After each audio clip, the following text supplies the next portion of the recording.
Assalamualaikum warahmatullahi wabarakatuh. Hai Sobat Motivi yang hebat luar biasa dimanapun berada. Bersama Bu Sri Wahyuni, kali ini kita akan membahas materi penilaian tengah semester 2 muatan pelajaran SBDP kelas 6 tahun pelajaran 2020-2021. Sudah siapkah kalian?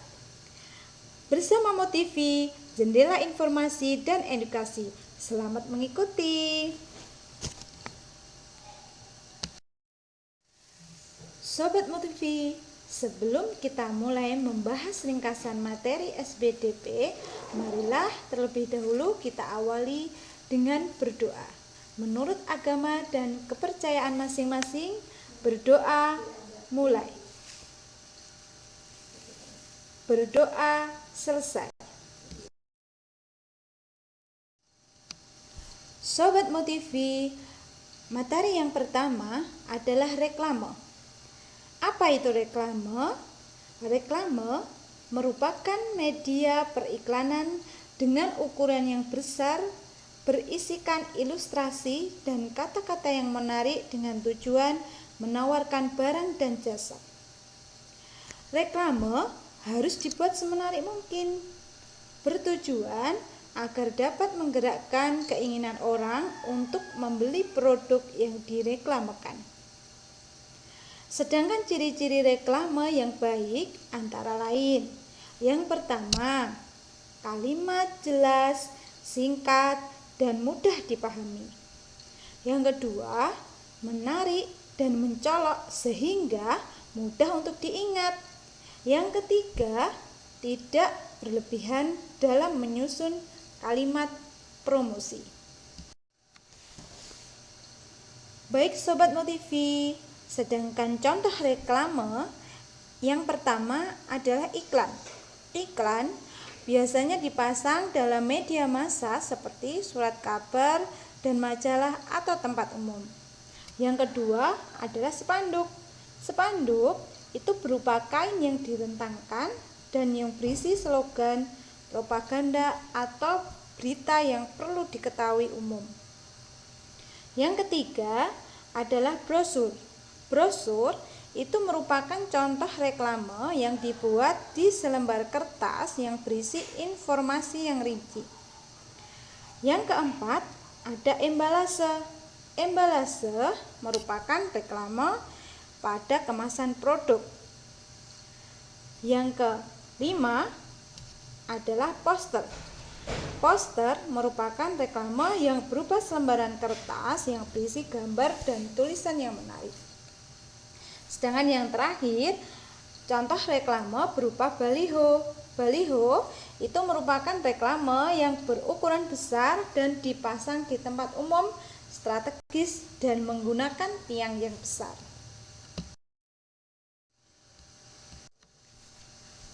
Sobat Motivi, tahukah kalian tentang berbagai macam contoh poster? Nah, kalian bisa mencarinya pada searching Google, banyak sekali contoh poster.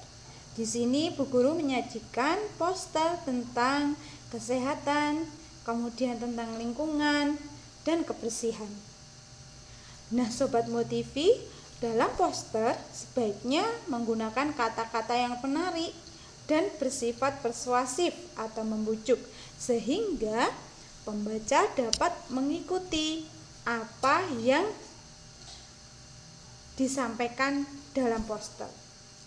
Sedangkan langkah-langkah pembuatan poster, yang pertama, menentukan topik dan tujuan. Yang kedua, menentukan bahan dan ukuran pembuatan poster. Dan yang ketiga, menentukan komposisi atau perpaduan tulisan, gambar, dan warna pada poster. Sobat Motivi, sudahkah pernah kalian membuat poster?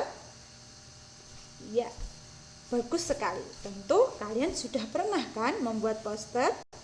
Yuk, kita simak materi selanjutnya. Sobat Motivi, kita lanjutkan pada materi berikutnya, yaitu tangga nada. Tahukah kalian apa itu tangga nada? Ya, Tangga nada adalah susunan berjenjang nada-nada pokok pada suatu sistem nada. Contoh tangga nada berikut notasi angkanya. Do, re, mi, fa, sol, la, si. Nah, Sobat Motivi, selain contoh tangga nada, kalian juga harus mengetahui jenis tangga nada. Jenis tangga nada ada 3. Yang pertama yaitu tangga nada diatonis. Yang kedua tangga nada pentatonis. Dan yang ketiga adalah tangga nada kromatis. Apa itu tangga nada diatonis, pentatonis, dan kromatis? Mari kita simak penjelasan selanjutnya. Sobat Motivi, tangga nada diatonis terdiri atas 7 macam nada dan mempunyai 2 macam interval atau jarak nada, yaitu 1 dan setengah. Tangga nada diatonis memiliki 2 macam, yaitu 1. Tangga nada diatonis mayor memiliki interval atau jarak nada 1, 1, setengah, 1, 1, 1, setengah. Pada contoh berikut ini. Sedangkan ciri tangga nada diatonis mayor itu yang pertama bersifat riang gembira, yang kedua bersemangat, dan yang ketiga biasanya diawali dan diakhiri nada do. Namun juga ada yang diawali nada sol atau mi dan diakhiri oleh nada do. Sobat Motivi, tangga nada diatonis yang kedua yaitu tangga nada diatonis minor. Tangga nada diatonis minor itu memiliki interval atau jarak nada 1, setengah, 1, 1, 1, setengah, 1, 1. Contoh tangga nada diatonis minor biasanya diawali dan diakhiri nada la. Ciri tangga nada diatonis minor yang pertama, lagu biasanya bersifat sedih. Kemudian lagu kurang bersemangat dan melodi lagu biasanya diawali dan diakhiri nada la. Namun juga ada yang diawali nada mi dan diakhiri oleh nada la. Tangga nada yang kedua yaitu tangga nada pentatonis. Tangga nada pentatonis adalah tangga nada yang hanya menggunakan 5 nada pokok. Tangga nada pentatonis dibagi menjadi 2, yaitu slendro dan pelok. Sobat Motivi, tangga nada yang ketiga yaitu tangga nada kromatis. Tangga nada kromatis menggunakan 12 nada yang berjarak setengah dan dipengaruhi tanda nada kromatis. Apa itu tanda-tanda kromatis? Tanda nada kromatis yaitu berupa tanda kruis dan bemol.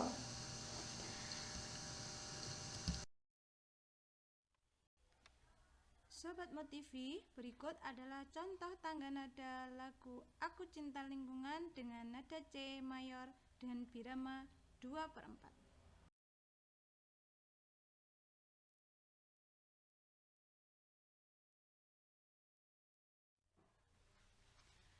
Materi selanjutnya adalah interval nada. Apa itu interval nada? Interval nada merupakan jarak antara 2 buah nada. Nada pertama disebut nada pangkal.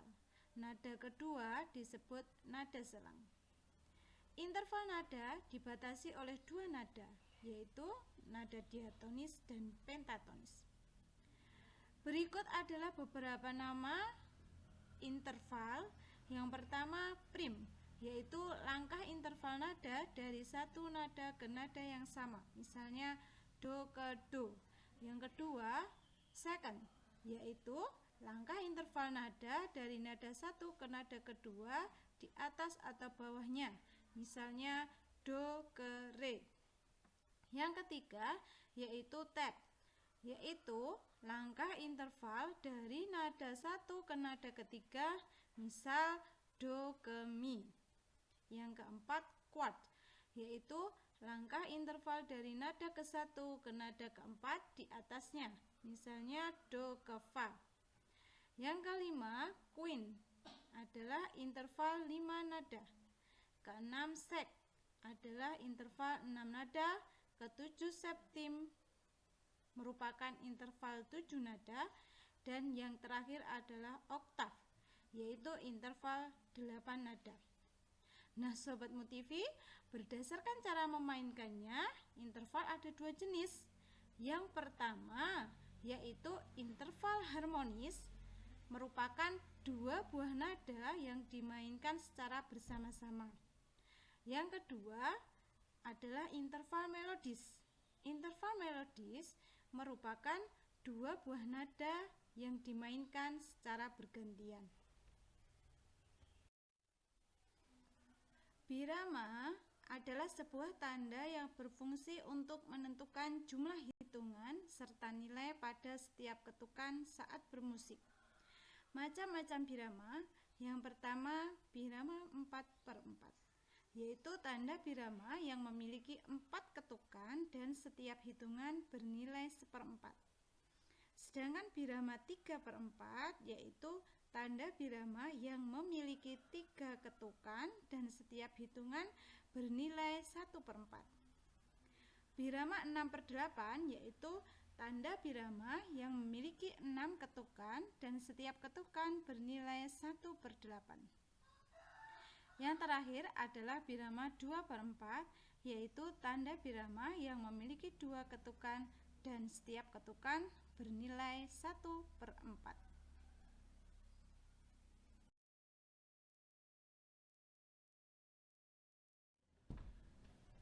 Sobat Motivi, materi berikutnya adalah tari kreasi. Tahukah kalian apa itu tari kreasi?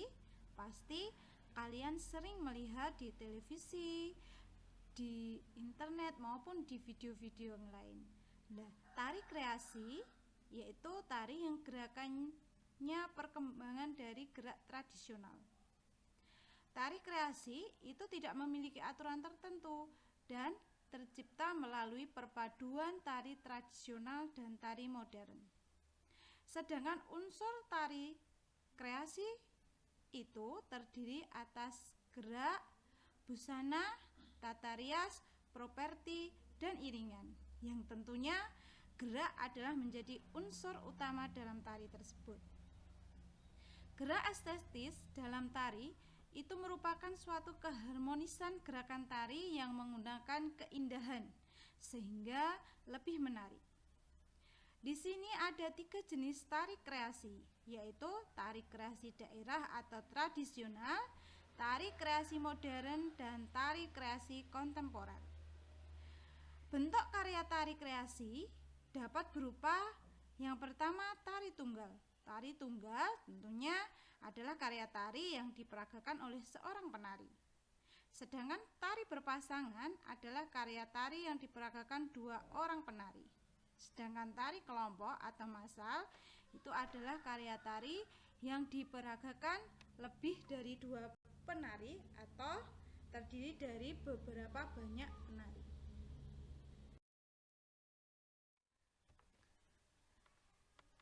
Contoh karya tari tunggal dari berbagai daerah di Indonesia. Yang pertama adalah tari pendet. Tari pendet adalah tari yang berasal dari Bali. Tarian pendet ini merupakan bentuk tarian pemujaan di pura yang melambangkan penyambutan atas turunnya dewata ke alam dunia. Yang kedua, tari remo dari Jawa Timur. Tari remo ini menceritakan tentang perjuangan seorang pangeran di medan laga dan mempunyai ciri khas yang berupa gerakan kaki yang dihentak-hentakkan, kemudian didukung penggunaan lonceng-lonceng pada kaki. Yang ketiga yaitu tari jaipong dari Jawa Barat. Tari jaipong ini dimainkan oleh seorang wanita dengan kain kebaya sebagai kostum tari sehingga terkesan lembut dan feminim. Nah, Sobat Motivi, dan masih banyak lagi contoh karya tari tunggal dari berbagai daerah di Indonesia. Kalian bisa mencarinya dari Google searching ya. Kemudian yang kedua yaitu contoh tari berpasangan yang dilakukan oleh dua orang penari. Itu yang pertama tari ketuk tilu dari Jawa Barat, yang kedua tari serampang 12 dari Sumatera Utara, yang ketiga tari legong dari Bali, dan yang keempat tari wireng dari Jawa Tengah, dan masih banyak contoh yang lain lagi. Contoh karya tari kelompok atau massal, yang pertama tari Pakarena. Tari Pakarena ini merupakan tarian khas dari Sulawesi Selatan yang melambangkan kecantikan wanita Sulawesi. Dan biasanya tari Pakarena ini penarinya menggunakan kostum baju bodo dan menggunakan properti kipas. Yang kedua yaitu tari perang. Tari perang ini adalah tarian yang berasal dari Papua. Tarian yang dulunya difungsikan untuk membangkitkan semangat perang ini telah beralih fungsi menjadi tarian pertunjukan, penyambutan, atau hiburan. Namun, sebagai tarian tradisional, tari perang dimaknai sebagai sebuah penghormatan kepada para leluhur yang telah memperjuangkan tanah air mereka, yang melambangkan kepahlawanan dengan menggunakan properti berupa tameng, keris, atau pedang.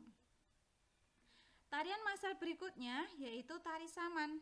Tari saman sebuah tarian tradisional yang populer yang berasal dari Provinsi Aceh. Tentu kalian sudah tahu, sudah pernah melihat dari berbagai media elektronik. Tarian ini umumnya dimainkan dalam jumlah ganjil secara berkelompok, mulai dari 3, 5, 7, 9, 11, dan seterusnya. Sedangkan gerakannya yang dominan yakni tepuk lantai, tepuk dada, tepuk tangan, tepuk pundak yang saling berinteraksi dan dinamis.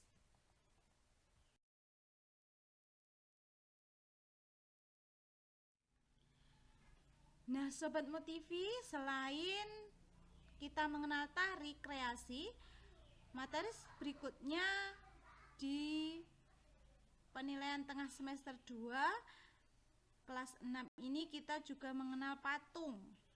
Apa itu patung? Pasti patung ini sudah tidak asing lagi bagi kalian. Patung itu merupakan benda 3 dimensi karya manusia yang diakui khusus sebagai suatu karya seni dengan tujuan untuk menghasilkan karya seni yang dapat bertahan sampai waktu yang sangat lama. Nah, apa itu jenis-jenis patung? Nah, jenis-jenis patung berdasarkan fungsinya itu ada patung religi. Patung religi ini dibuat dengan tujuan sebagai sarana ibadah. Kemudian ada patung monumen yang dibuat biasanya untuk memperingati atau mengenang peristiwa dan kejadian bersejarah atau jasa seorang pahlawan. Kemudian ada patung arsitektur. Patung arsitektur ini biasanya dibuat untuk menunjang konstruksi bangunan dan bernilai estetis atau mengandung keindahan. Kemudian patung dekorasi. Patung dekorasi dibuat dengan tujuan untuk menghias bangunan atau lingkungan taman. Kemudian ada patung seni yang dibuat dengan tujuan hanya dinikmati keindahannya. Dan yang terakhir adalah patung kerajinan. Patung kerajinan ini biasanya dibuat untuk dijual, dijadikan pendapatan atau income dari pembuatnya.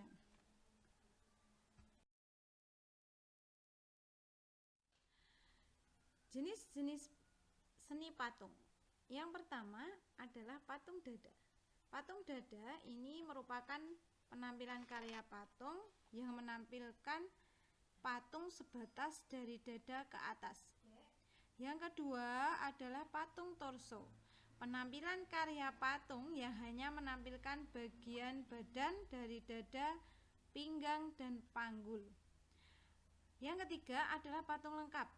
Patung lengkap ini merupakan penampilan karya patung yang menampilkan bagian badan dari bagian atas sampai bagian bawah atau seluruh objek.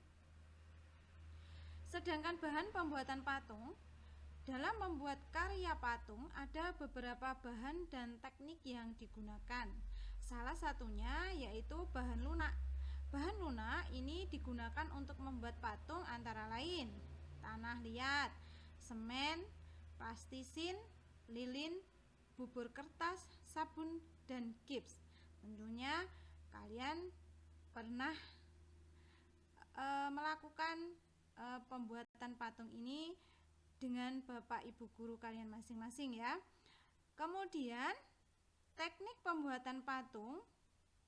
Dalam membuat patung yang berbahan lunak ini dibuat dengan teknik membentuk, membutsir, bisa mencetak, modeling, pijit, dan slabbing. Sedangkan patung yang berbahan kayu biasanya menggunakan teknik pahat. Untuk patung yang berbahan semen dan bahan logam seperti emas, perak, dan tembaga, biasanya dalam pembuatannya menggunakan teknik cor. Demikian Sobat Motivi, ringkasan materi muatan pelajaran SBDP untuk kelas 6 tahun pelajaran 2020-2021. Semoga bermanfaat dan semoga sukses. Motivi, sarana edukasi dan informasi. Wassalamualaikum warahmatullahi wabarakatuh.